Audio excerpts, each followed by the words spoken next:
Assalamualaikum warahmatullahi wabarakatuh. Saya Evi dari Forum Aksi. Pertanyaan saya singkat aja buat Pak Deddy Sitorus. Selama ini partai Bapak yang membawa Jokowi ke menjadi presiden. Kami mungkin semua mau memaafkan dosa-dosanya itu, asalkan mampu gak partai Bapak ini mengadili Jokowi. Kedua, selama 10 tahun partai Bapak tuh turut menikmati. Terus ngapain aja apa yang sudah dilakukan, kok sekarang seolah-olah jadi korban.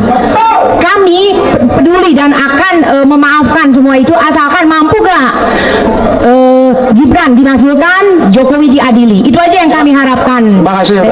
Assalamualaikum warahmatullahi wabarakatuh. Waalaikumsalam. Yang di belakang untuk Bang Said itu sedikit Bung, saya perlu sedikit. Oligarki ini lintas etnik, lintas agama, lintas suku. Ya, lihat saja di kabinet sekarang tuh ada 5 menteri perwakilan salah satu juragan nih. Ya, jadi ngacon. Kenapa? Ala kalian udah tahu, pura-pura nggak tahu. Ya, yang ini saking banyaknya duit selalu nanya, gua ngerjain siapa ya besok? Ya, ini ngeri nih. Ini bisa mengendalikan banyak hal, sampai dalam kabinet bisa 5 tuh barang. Jadi saya bayangkan ya, ada sebuah proyek namanya food estate di Merauke. Itu dialokasikan 6 triliun cetak sawah, irigasi dan jalan. Panjang jalan 150 km. Tahu apa isinya sepanjang 150 km? Kebun sawit 425.000 hektar. Gila nggak? Jadi jangan dikira food estate-nya yang dikejar, kagak. Yang dikejar itu kebun sawit.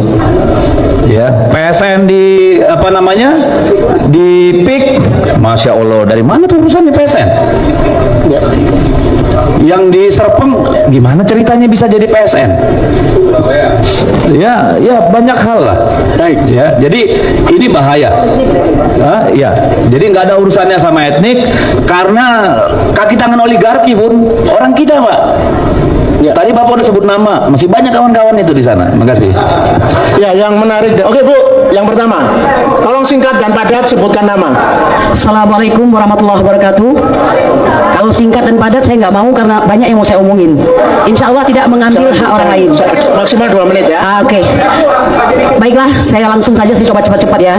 Bapak Ibu sekalian yang saya cintai, kalau saya nggak memberikan pertanyaan, rugi saya datang pada hari ini ya. Bapak bangsa M. Nasir mengatakan jangan berhenti mendayung, karena arus akan membawa hanyut ya. Pada hari ini kita sudah membuktikan. Saya ingin mengatakan di hadapan para narasumber sekalian, Rizal Fadilah dalam tulisannya mengatakan Jokowi adalah penyandra, penjahat dan penjajah. Kita paham semua menteri dan aparat tunduk kepadanya. Bahkan setelah berhenti pun tidak cukup untuk membuat dia menjadi orang yang berhenti cawe-cawe. Saya ingin mengatakan ada setidaknya 3 yang saya catat yang berjuang pada hari ini. Satu diantaranya Tom Lembong, ya, dia sudah berhasil melepaskan dirinya dengan mengatakan bahwa impor itu sepengetahuan dan petunjuk dari Jokowi. Kedua, manusia merdeka yang bernama Said Didu, yang jelas-jelas ingin memperjuangkan bangsanya, tapi dia justru dilaporkan oleh Ketua ABSI Desa Blimbing. Kemudian yang ketiga tentu saja dari partainya Bang Deddy, yaitu Mas Hasto, Sekjen PDIP, yang mungkin terinspirasi dari manusia merdeka.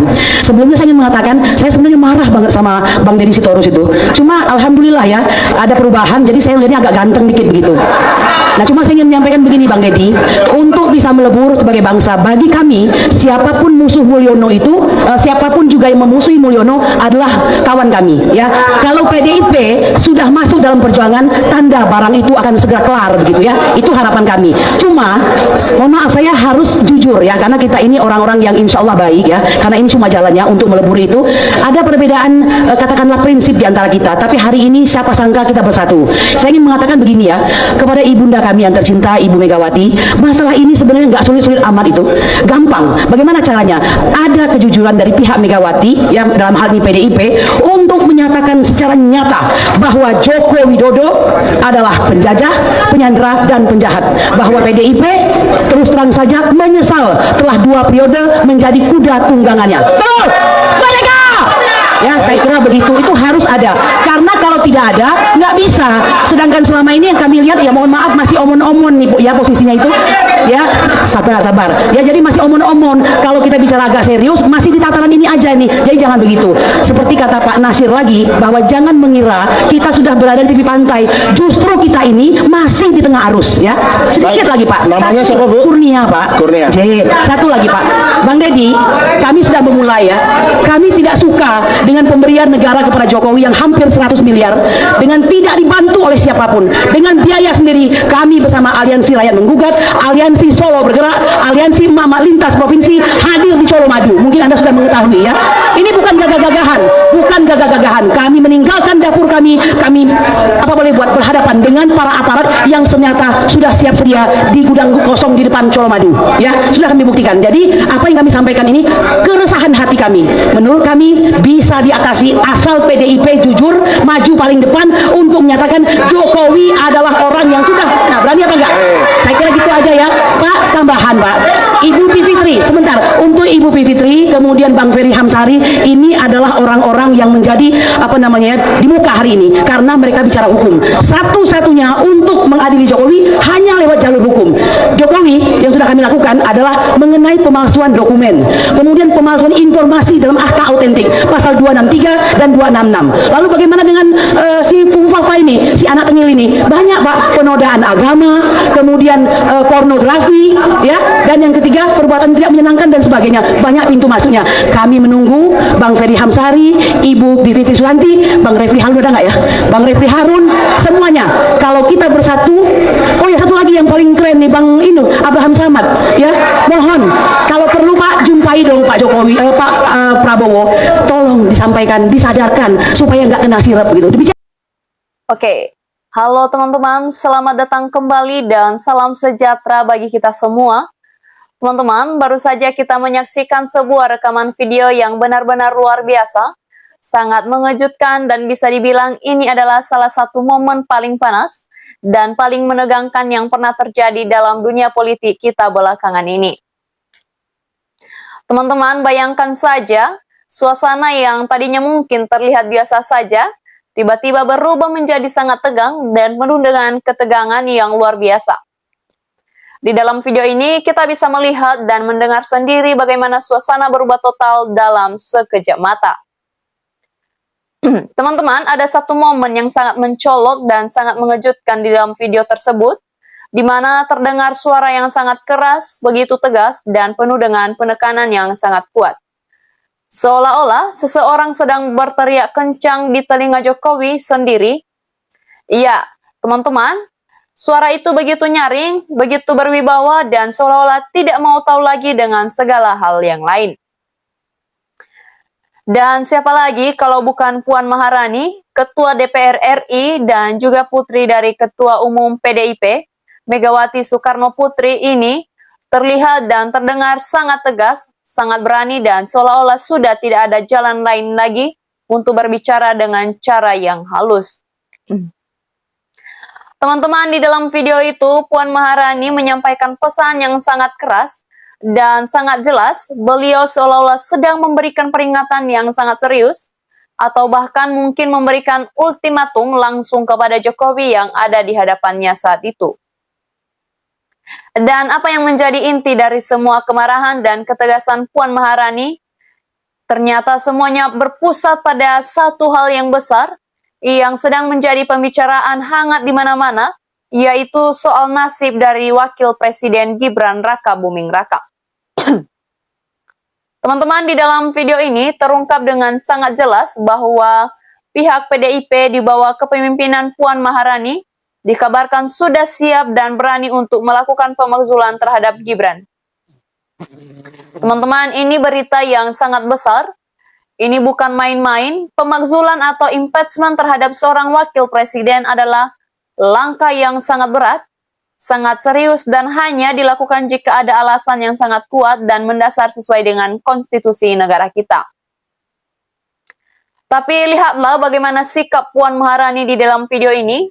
Beliau terlihat sangat yakin, sangat mantap, dan seolah-olah sudah mengambil keputusan bulat bahwa langkah ini harus dilakukan. Tidak ada lagi ragu-ragu, tidak ada lagi basa-basi, yang ada hanya keberanian untuk bertindak sesuai dengan apa yang dianggap benar. Teman-teman, tentu saja hal ini langsung membuat kita semua bertanya-tanya, apa sebenarnya yang terjadi? Apa alasan yang membuat Puan Maharani dan PDIP sampai mengambil sikap yang sekeras ini terhadap Gibran? Apakah ada masalah besar yang selama ini tersembunyi dan baru sekarang terungkap secara terbuka? Kita semua tahu bahwa hubungan antara PDIP dengan keluarga Jokowi dan Gibran belakangan ini memang tidak terlalu manis. Gibran sendiri pernah menjadi kader PDIP, tapi kemudian keluar dan maju sebagai calon wakil presiden mendampingi Prabowo Subianto, yang tentu saja berbeda jalur dengan partai asalnya. Hal ini tentu saja menimbulkan berbagai dinamika dan gesekan politik yang tidak bisa dihindari. Tapi teman-teman, meskipun begitu, langkah untuk melakukan pemakzulan adalah langkah yang sangat ekstrim dan sangat beresiko. Dan melihat bagaimana Puan Maharani berbicara di dalam video ini, seolah-olah beliau sudah siap menghadapi segala konsekuensi yang ada, siap menghadapi segala pro dan kontra yang akan muncul. Dan yang lebih menarik lagi adalah bagaimana reaksi Jokowi saat mendengar teriakan dan penegasan dari Puan Maharani itu, di mana di dalam video itu kita bisa melihat ekspresi wajah Jokowi yang terlihat sangat serius, mungkin juga terkejut atau mungkin juga sedang memikirkan banyak hal dalam hatinya saat itu. Bagaimana mungkin seseorang berani berbicara sekeras itu di depan mantan presiden yang masih sangat berpengaruh di tanah air ini? Teman-teman, ini menunjukkan betapa besarnya keyakinan yang dimiliki oleh Puan Maharani dan betapa beratnya masalah yang sedang dihadapi oleh negara kita saat ini. Apakah ini berarti bahwa perang politik di tingkat elit negara kita kini semakin terbuka dan semakin panas? Apakah PDIP benar-benar akan menekan tombol bahaya untuk menjatuhkan Gibran dari jabatannya sebagai wakil presiden? Dan bagaimana tanggapan dari pihak lain? Bagaimana tanggapan Presiden Prabowo Subianto? Bagaimana tanggapan partai-partai koalisi lainnya? Dan yang paling penting, bagaimana tanggapan dari masyarakat luas terhadap langkah yang sangat berani dan kontroversial ini? Teman-teman, semua pertanyaan besar ini kini menjadi tanda tanya besar yang menghantui kita semua. Video yang baru saja kita tonton ini menjadi bukti nyata bahwa situasi politik di negara kita saat ini sedang berada di titik yang sangat kritis dan sangat tidak menentu. Kita bisa melihat sendiri bagaimana emosi memuncak, bagaimana kata-kata yang diucapkan begitu tajam dan berbobot, dan bagaimana keputusan-keputusan besar seolah-olah sudah di depan mata kita semua. Teman-teman, ini bukan sekadar obrolan biasa. Ini adalah urusan besar yang menyangkut masa depan negara, menyangkut stabilitas politik, dan menyangkut kepercayaan publik terhadap pemerintahan yang sedang berjalan saat ini. Jadi teman-teman, rangkaian peristiwa lengkap yang terekam di dalam video tersebut, mulai dari momen teriakan yang mengejutkan di telinga Jokowi, ketegasan Puan Maharani yang luar biasa, hingga kesiapan pihak PDIP untuk melakukan pemakzulan terhadap Gibran Raka Buming Raka.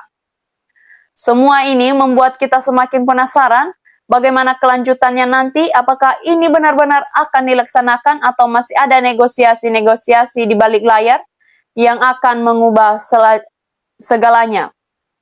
Teman-teman, kita akan terus memantau perkembangan berita ini dari waktu ke waktu. Namun sebelum kita akhiri, mari kita dengarkan bersama pendapat-pendapat daripada netizen dari cuplikan video tersebut. Nah, teman-teman, di sini ada komentar dari saudara kita Nur Laili yang mengatakan, parpol itu tidak ada gunanya, hanya menghasilkan maling anggaran. Di sini disampaikan oleh Tino Sup yang mengatakan, perusak negeri cepat diadili, biar negeri ini tegak dan benar. Huaidi mengatakan, makzulkan Pragib, semua kejahatan Jokowi bisa terbongkar semua. Prabowo masih cinta Jokowi. Joko Agus mengatakan, teman-teman, Prabowo berpolitik jahat bersama Jokowi, pengkhianat bangsa. Supandi mengatakan, iya, teruskan maksulkan Gibran, adili Jokowi biar termul tahu. Teman-teman, di sini disampaikan lagi oleh Ades yang mengatakan, si ibu, pertanyaan dan usulnya singkat, padat, tepat sasaran, mantap bu. Azea mengatakan, PDIP dulu jadi gedibal Jokowi. Di sini disampaikan oleh Mr. XY yang mengatakan, yang paling penting adalah 58% harus tetap kompak dan solid, waspada dan siaga. Teman-teman, di sini disampaikan oleh Afrizal yang mengatakan bersatu untuk menegakkan kebenaran.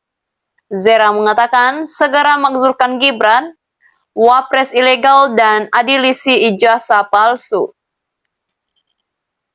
Disampaikan lagi oleh Suprajit yang mengatakan setuju semua keluarga Jokowi harus dilengsarkan saja supaya negara tidak gaduh dan supaya tidak ada tipu-tipu. Nah, teman-teman, itu baru sebagian kecil dari komentar-komentar netizen yang masuk. Dan terima kasih sudah menyimak video ini sampai akhir dan sampai berjumpa di cuplikan video menarik lainnya. Terima kasih.